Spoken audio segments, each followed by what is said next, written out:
Hello everyone, welcome back to my channel. Friends, आज हमारी advance English की class 20 है और रोज़ की तरह आज भी हम कुछ ऐसे वाक्यों को इंग्लिश में ट्रांसलेट करना सीखने वाले हैं जिन्हें आप अपनी डेली लाइफ में बोलते ही बोलते हैं। तो ये सभी वाक्य कुछ इस तरह से हैं, जैसे सर्विस के मामले में सैमसंग अच्छा है, पैसों के मामले में वह बहुत चालाक है, क्वालिटी के मामले में एप्पल अच्छा है, या फिर शिक्षा के मामले में मैं बहुत खराब हूँ। तो फ्रेंड्स, यहाँ पर आपने नोटिस किया होगा दो चीज़ें हैं जिनके बीच आप एक तुलना कर रहे हैं। तुलना करके आप बता रहे हैं कि इस चीज़ के मामले में वो चीज़ ज़्यादा बेटर है, ज़्यादा अच्छी है ना। तो यहाँ पर आपने नोटिस किया हर वाक्य में के मामले में बार बार रिपीट हो रहा है। तो इस तरह के वाक्यों को इंग्लिश में कैसे बोला जाता है आज की क्लास में हम सीखेंगे। सबसे पहले हम जान लेते हैं ये जो वाक्य बार बार रिपीट हो रहा है के मामले में, इसको हम इंग्लिश में क्या बोलते हैं। इसे आप कहोगे in terms of. In terms of का मतलब होता है के मामले में, इन टर्म्स ऑफ। देखिए फ्रेंड्स, आप इंग्लिश अगर बोल रहे हैं, इंग्लिश सीख रहे हैं, तो आपको अपनी इंग्लिश बोलने का प्रोनाउंसिएशन भी ठीक करना होगा। तो आप इसको मेरे साथ बोलिए, in terms of. In terms of इसका मतलब होता है के मामले में, इन टर्म्स ऑफ के मामले में।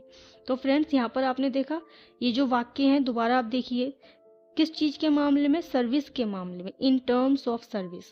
पैसों के मामले में, in terms of money. Quality के मामले में, इन टर्म्स ऑफ क्वालिटी। शिक्षा के मामले में, इन टर्म्स ऑफ एजुकेशन। है ना, किसी चीज़ के मामले में यहाँ पर बात हो रही है। तो इस तरह के वाक्य को हम किसका यूज़ करके बनाएंगे? इन टर्म्स ऑफ, इसका यूज़ हम करेंगे। तो आइए अब इसी वाक्य में इन सभी वाक्यों को हम बनाना सीखते हैं, इसी वर्ड का यूज़ करके। इन टर्म्स ऑफ के मामले में इसका यूज़ करेंगे हर वाक्य में हम, और इस तरह के वाक्य को इंग्लिश में ट्रांसलेट करना सीखेंगे। तो फ्रेंड्स, इन सभी वाक्यों को बनाने के लिए आप इस स्ट्रक्चर का यूज़ करोगे।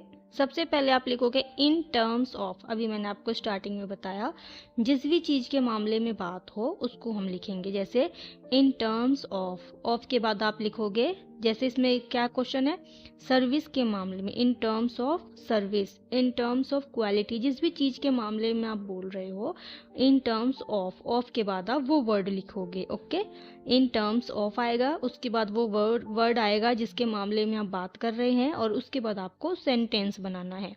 उसके बाद आपको क्या बनाना है? सेंटेंस। तो आइए इसी स्ट्रक्चर का यूज़ करके इस तरह के वाक्य को हम इंग्लिश में बनाना सीखते हैं, और एग्जाम्पल के थ्रू इनको और बेहतर तरीके से इस स्ट्रक्चर का यूज़ करना और बेहतर तरीके से हम समझते हैं। हमारा फर्स्ट सेंटेंस है, सर्विस के मामले में सैमसंग अच्छा है। सर्विस के मामले में सैमसंग अच्छा है। तो आप इसको इंग्लिश में कैसे बोलोगे? पहले आप देखिए, के मामले में, सर्विस के मामले में हम क्या बोलेंगे? पहले लिखेंगे हम इन टर्म्स ऑफ। सबसे पहले हम क्या लिखेंगे स्ट्रक्चर के अकॉर्डिंग? In terms of. के मामले में, किसके मामले में? सर्विस के मामले में। किसके मामले में? सर्विस के मामले में। तो आप लिखोगे in terms of service. Of के बाद ये वर्ड आ जाएगा, जो जिस चीज़ के मामले में हम बात कर रहे हैं वो वर्ड हम ऑफ के बाद लिख देंगे। Okay, in terms of service. सबसे पहले हमने क्या लिखा स्ट्रक्चर के according? In terms of. Of के बाद आ जाएगा सर्विस। सर्विस के मामले में, इन टर्म्स ऑफ सर्विस। इसके बाद आ जाएगा सेंटेंस। सेंटेंस क्या है हमारा? सैमसंग अच्छा है। सेंटेंस क्या है हमारा? सैमसंग अच्छा है। अब आप इसको इंग्लिश में कैसे बोलोगे? Samsung is good. सर्विस के मामले में सैमसंग अच्छा है। In terms of service Samsung is good. In terms of service Samsung is good. I hope friends आपको ये समझ में आया होगा अच्छे से। फर्स्ट वाक्य हमें बहुत अच्छे से समझना है, स्ट्रक्चर का यूज़ करना समझना है, ताकि आप फर्स्ट सेंटेंस को बहुत अच्छे से समझ लोगे तो आगे के वाक्य आप आसानी से इंग्लिश में ट्रांसलेट कर पाओगे। ओके, आई होप आपको ये समझ में आया होगा। अब इसी तरह से आपको अगला वाक्य बनाना है। नेक्स्ट सेंटेंस है, पैसों के मामले में वो बहुत चालाक है। पैसों के मामले में वह बहुत चालाक है। अब आप इसको इंग्लिश में कैसे बोलोगे? पहले आपको पता होना चाहिए स्ट्रक्चर क्या है हमारा। इन टर्म्स ऑफ आएगा, उसके बाद जिस चीज़ के मामले के बारे में बात हो रही है वो वर्ड हम लिख देंगे, और उसके बाद हमारा सेंटेंस आ जाएगा। ओके, तो हम दोबारा से इसे बनाएंगे। पैसों के मामले में, पहले हम इसको लिखेंगे इन टर्म्स ऑफ। के मामले में इसको हम इंग्लिश में क्या बोलते हैं? In terms of. और उसके बाद किसके मामले में कह रहे हैं? ये पैसों के मामले में। तो पैसों को इंग्लिश में क्या बोलते हैं? Money. In terms of money, पैसों के मामले में। इन टर्म्स ऑफ मनी, पैसों के मामले में। उसके बाद आ जाएगा सेंटेंस। सेंटेंस क्या है हमारा? वह बहुत चालाक है। सेंटेंस क्या है हमारा? वह बहुत चालाक है। अब आप इसको इंग्लिश में कैसे बोलोगे? He is very clever. He मतलब किसी लड़के के लिए अब आप बोल रहे हो तो आप ही का यूज करोगे। अगर किसी लड़की के लिए आप बोल रहे हो तो आप शी का यूज करोगे। ओके, तो यहाँ पे मैंने ही का यूज किया है।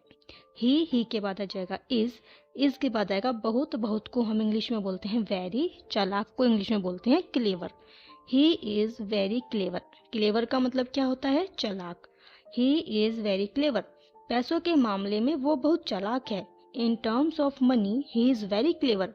In terms of money he is very clever. I hope friends आपको ये भी समझ में आया होगा। अब इसी तरह से आपको अगला वाक्य बनाना है। आपका इन सभी वाक्यों को प्रैक्टिस कीजिए मेरे साथ। इन सभी सेंटेंसेस को इंग्लिश में बोल बोल कर भी आपको प्रैक्टिस करनी होगी अगर आप इंग्लिश सीख रहे हैं तो। ओके, अब इसी तरह से आपको अगला वाक्य ट्रांसलेट करना है। देखिए फ्रेंड्स, आपने मेरे द्वारा शेयर की गई एडवांस इंग्लिश की वीडियोस देखी होंगी। अगर आपने नहीं देखी तो मैंने डिस्क्रिप्शन में उसका लिंक मेंशन किया हुआ है। वहाँ पर पूरी एक प्लेलिस्ट बनाई हुई है जिसमें एडवांस इंग्लिश के इसी तरह के 10 मिनट डेली 10 मिनट की वीडियोस हैं, जिसमें आप डेली देखकर अपनी इंग्लिश को और भी ज़्यादा इम्प्रूव कर सकते हो। ओके, तो आप अगर उन वीडियोस को देखोगे तो आपको पता चलेगा कि स्टार्टिंग से लेके अब तक हमारी इंग्लिश जो एडवांस इंग्लिश की वीडियोस है, हर एक वीडियो में थोड़ा लेवल ऊपर चलता गया है। ओके, छोटे छोटे वाक्य हैं पहले, उसके बाद थोड़े बड़े वाक्य हैं, और आज देखिए कितने अच्छे वाक्य मैंने आप सभी के साथ शेयर किए हैं। इस तरह के वाक्य आप अक्सर इंग्लिश में बोल जाते हैं, लेकिन प्रॉब्लम ये आती है कि इन्हें आपको इंग्लिश में कैसे बोलना है वहीं आप अटक जाते हो। हिंदी में तो आप इन सब वाक्यों को बोल जाते हो, बट जहाँ इंग्लिश में बोलने की बात आएगी वहीं आप सोच में पड़ जाओगे कि इस तरह के वाक्यों को कैसे बनाना होता है। तो आई होप आप मेरे द्वारा शेयर किए गए सभी वीडियोस को सिर्फ आपको 24 घंटे में से डेली 10 मिनट का टाइम निकालना है। 10 मिनट डेली आपको ये सभी वीडियोस को देखना है। डेली आप एक टारगेट बनाइए कि आपको डेली 10 मिनट की एक वीडियो देखनी ही देखनी है। ओके, तो अगर आप ऐसा रूल फॉलो कर लेते हैं, अगर आप ऐसा टाइम टेबल अपना बना लेते हैं कि 10 मिनट डेली आपको एक वीडियो देखनी है और डेली एक टॉपिक इंग्लिश में क्लियर करना है, तो आप एक टाइम बाद देखेंगे कि आपकी इंग्लिश बहुत ही ज़्यादा इम्प्रूव हो चुकी है। बस आपको इन पर प्रैक्टिस भी करनी होगी। सिर्फ वीडियो देखने के बाद आपको शांत नहीं बैठना है। आपको जैसे ही मौका पड़े आपको ये वर्ड यूज़ करने हैं, ये सेंटेंसेस यूज़ करने हैं। ओके, तो अब हम इसी तरह से अगला वाक्य इंग्लिश में ट्रांसलेट करेंगे।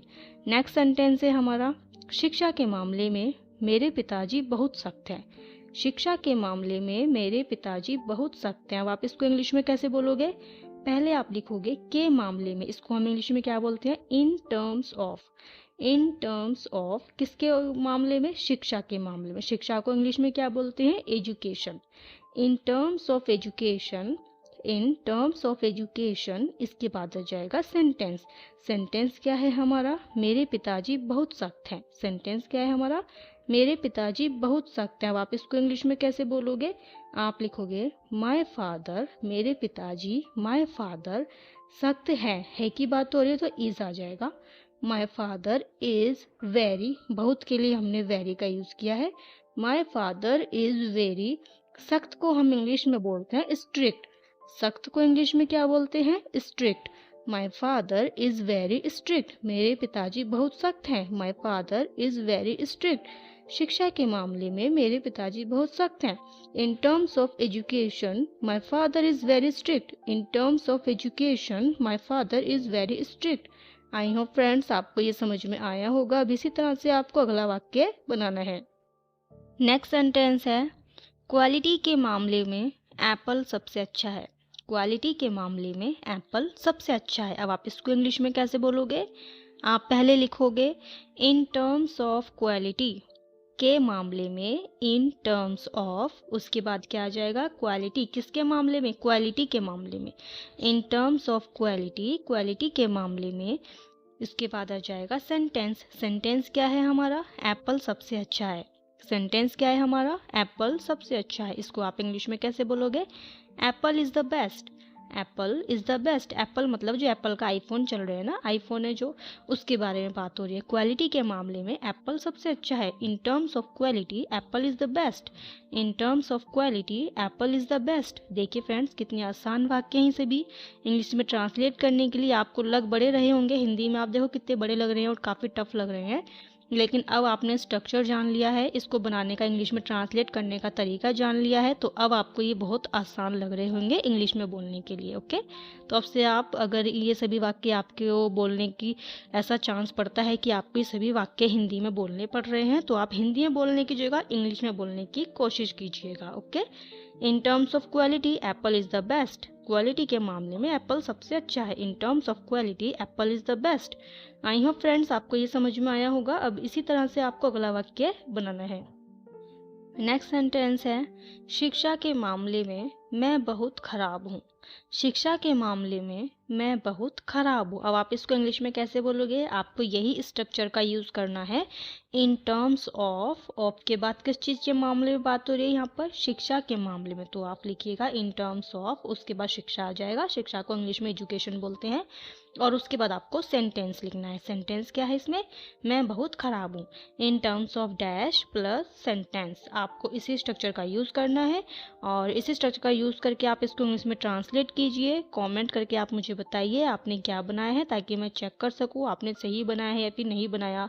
आपको ये वीडियो समझ में आई है या फिर नहीं आई है, वो कैसे पता चलेगा? जब आप इसको इंग्लिश में ट्रांसलेट करके कमेंट करके आप मुझे बताओगे।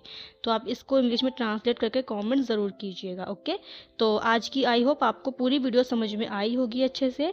आज की वीडियो में हमने क्या सीखा? आज की वीडियो में हमने किसी चीज़ के बीच जो तुलना की जाती है उस तरह के वाक्यों को इंग्लिश में ट्रांसलेट करना सीखा है। ये तो अभी सिर्फ एक ही टाइप के वाक्य हैं जिसमें हम तुलना कर रहे हैं। आगे चलकर हम और काफ़ी सारे वाक्य बनाना, ट्रांसलेट करना सीखेंगे जिसमें काफ़ी तरह की तुलना होंगी। ओके, तो आज की क्लास में हमने तुलना करना सीखा, जो कि किसी चीज़ के मामले में तुलना हो रही है। के मामले में इसका हमने इंग्लिश मीनिंग जाना। इन टर्म्स ऑफ का मतलब होता है के मामले में। और आज की क्लास में हम थोड़े स्पेशल वर्ड्स, स्पेशल स्ट्रक्चर्स को हमने इंग्लिश में ट्रांसलेट करना सीखा है। तो आई होप आपको ये पूरी वीडियो आपके लिए यूज़फुल रही होगी, आपको समझ में बहुत अच्छे से आई होगी। अगर फिर भी कोई डाउट हो, आप कमेंट करके मुझसे अपना डाउट पूछ सकते हैं, क्लियर कर सकते हैं। इसी तरह की और वीडियोस को देखने के लिए आप हमारे चैनल को सब्सक्राइब करें, वीडियो को लाइक करें, शेयर करें। मिलते हैं अब नेक्स्ट वीडियो में। Bye bye, take care.